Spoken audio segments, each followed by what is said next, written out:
Okay, today we are going to learn how to solve right triangles. So let me write that down. We're going to be solving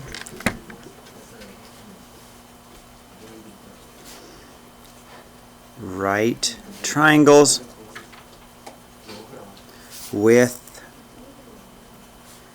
right triangle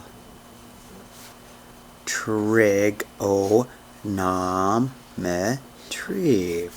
What's called trig? Trigonometry. It sounds really hard, trigonometry, but I think you guys learned on Friday that's really not that hard. It's actually pretty easy. The key to everything is knowing what the sides are called. It always starts with the angle. You've got to go to the angle.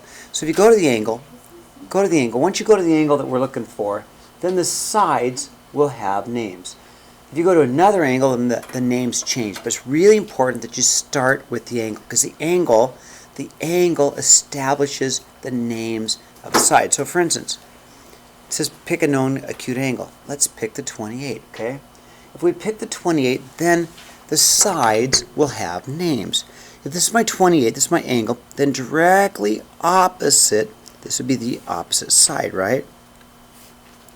We know that the longest side, or the side opposite the 90, is the hypotenuse. And then we know the side next to it is the adjacent side, okay? Again, we go to the angle. We establish the angle we want to work with. There are two angles to work with. Don't work with the 90. That's silly. Don't work with the 90. But there are two angles we could pick. Pick one or the other. Well, we're going to pick the 28 because we know that one, right? So then once you pick the known acute angle, then I like to name the sides, okay? So the step 2 says use the given side. So the 12 is my given side. That's my adjacent, okay? So step 1, pick the known acute angle.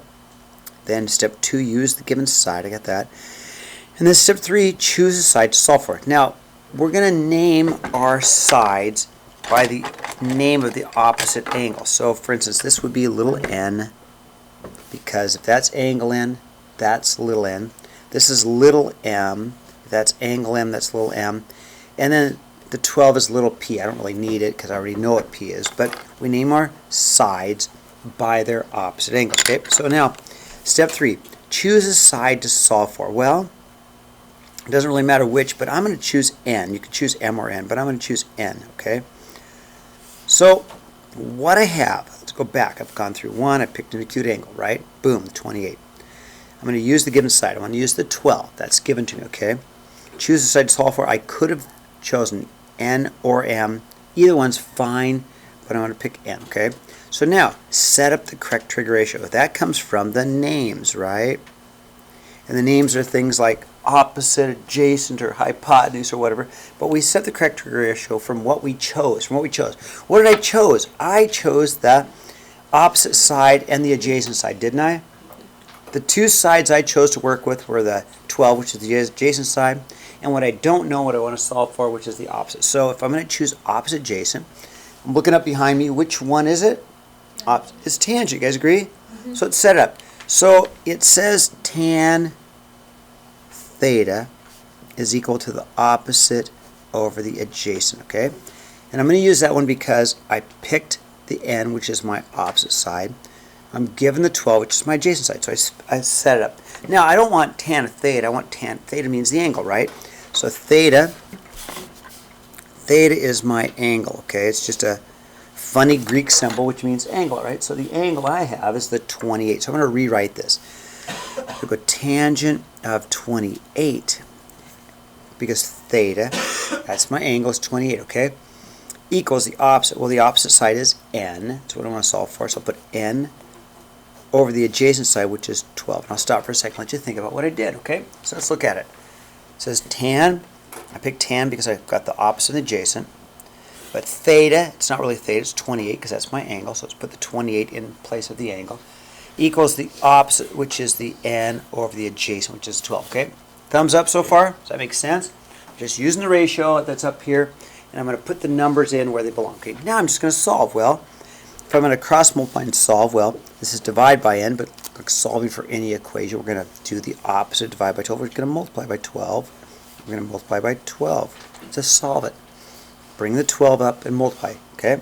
So if I bring up the 12 to multiply, I'm just going to need to use my calculator. Now, we've got to be careful. want to make sure you guys always check your mode. Put this mode. Because if you're going to use a calculator, if you're in the wrong mode, you can do the problem right and get the wrong answer. I'll say that again. If you use the wrong mode, you'll do the problem right and get the wrong answer. If you're in the wrong mode, you'll do the problem completely right and get the wrong answer. So we check our mode. And if our mode is in radians, we're in the wrong mode. If our mode is in degrees, we're in the right mode. It has to be degrees because that's a 28-degree angle. So what do? I'm just going to go 12. Clear this off. I'm just going to go clear 12 times the tangent of 28. Close the parentheses, and that's my side. 6.38 would be the length of n. So little n is going to be then a 6.38. Thumbs up. Kurt, why don't you hand me your phone, please? Thank you. Give it to you later, huh? There you go. So what do you guys think? 6.38? Easy? Thumbs up? Sideways? Kind of sideways down. Everybody, okay? Does it make sense? We'll do more of these. Don't worry. I promise. Okay, now if we have to solve the entire triangle, right? Then I have this side. Now I can put that in there. That's 6. Let me grab a different colored pen so you can see it. There we go. I'll get this pen. So now I know that this is 6.38. And if I have to solve the triangle, I'm not done, but there's two more things I can find, okay? So just looking at it, what could you find easily? I mean, I want to find all of the angles and all the sides. I could find little n, yes, and I could find angle P, right? Right. So to find the other acute angle, I know that these two angles must add up to 90, right? So it just says, find the other acute angle, go 90 minus theta. Well, theta is the angle, so we're just going to go 90 minus 28, right? And that's going to get the other angle. Glad you're back, Kurt. And I get an answer of 62 degrees, okay? And that's the measure of angle P. So angle P is equal to 62 degrees.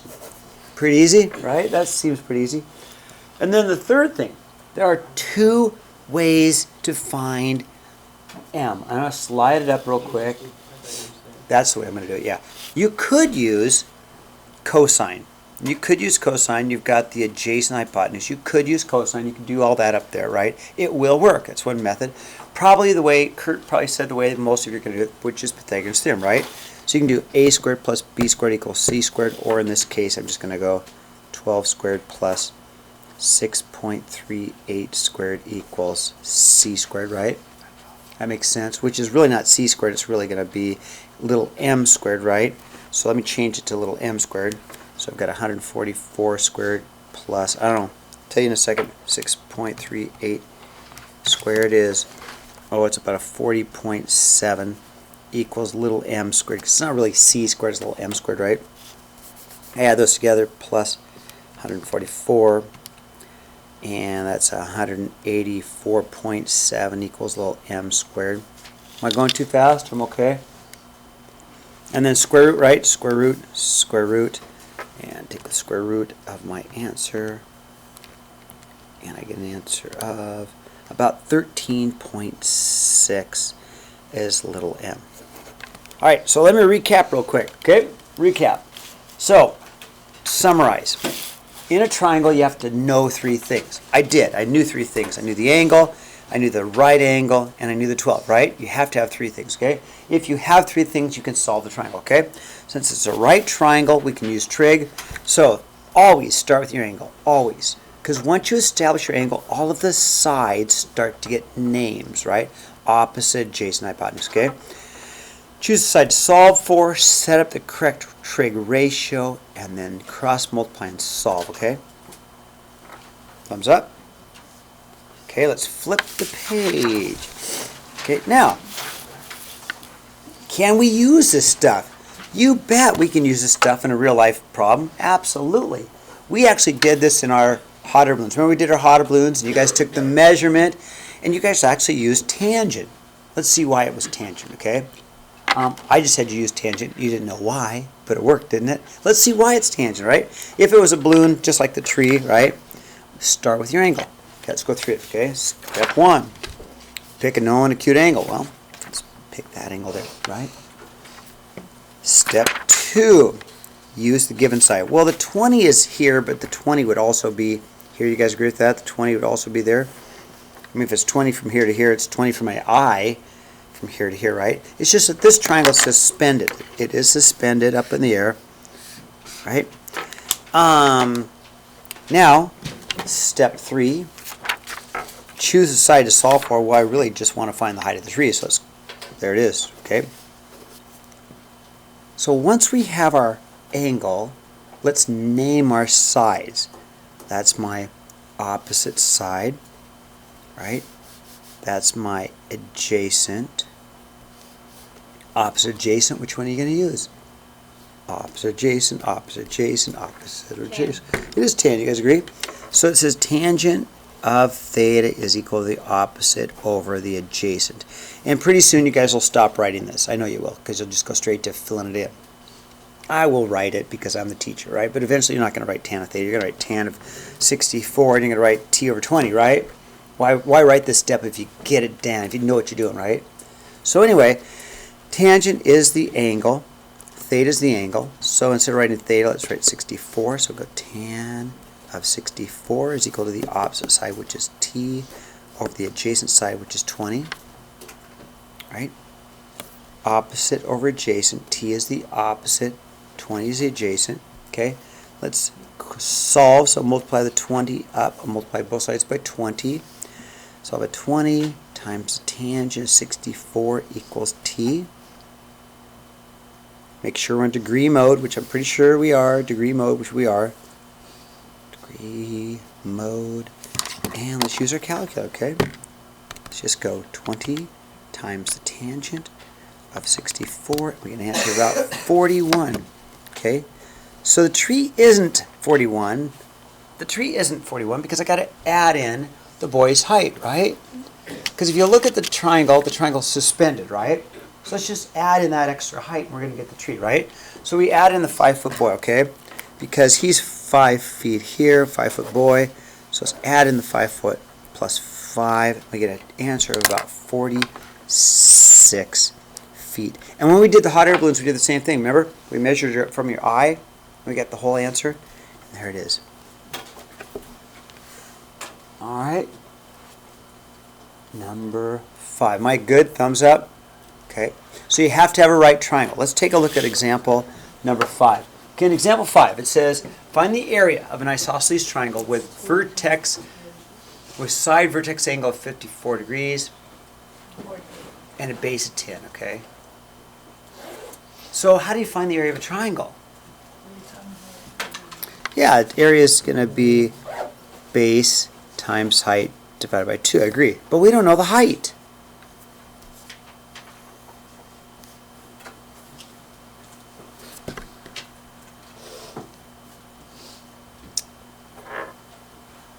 Right triangle trig, huh? Hint, hint, hint. It's called right triangle trig. I think I have a right triangle. Let's take a look at the right triangle, okay? Because I need the height, don't I? So let me go ahead and draw the right triangle down, just the right triangle alone down here, okay? Here's my right triangle. Let me superimpose that, okay? I do know some things. 24 degrees, right? Because it's isosceles, so if I draw the altitude, it cuts it in half, right? And 5 and 90, right? Here's my height, okay? So let's go through my steps. Step 1, pick a known acute angle. Okay, so which one are we going to pick? 24, agree?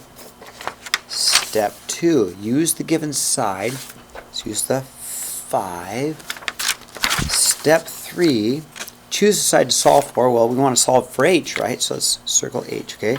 So then from my angle, that's the opposite side, right? Here's my angle. I go directly to this side. That's the opposite of it. And this side's the adjacent side because it's next to it. Okay, we don't need the hypotenuse, okay? So what do you think? Once again, which one is it? Tangent. You guys agree? Tangent's used a lot. You can see why, right? So I'm going to go tangent of 24 is equal to 5 over h. Okay, I skipped a step, but I don't need to. I don't need to write the formula down anymore because you guys know exactly what I'm doing, right? I don't need to write tangent of theta. You guys would go tangent of 24, okay? Now what? How do I solve for h when it's on the bottom? Let's still cross multiply, okay? Yes, who said divide? Yep. Let me show them why we're going to divide. So the h, if we multiply by the h, it comes up here, okay? Does that make sense? So you get h times tangent of 24 equals 5, okay? You guys see that? Tangent of 24 is just a number, okay? Let me go ahead and throw something up here that you know. If I had, say, for example, 5x equals 15, we'd all know we'd divide by 5, right? Or even if I wrote it backwards because I don't know anything about math, I wrote like this, right? I'd still divide by 5. Everybody agree with that? Well, tangent of 24, it's just a number in my calculator, right?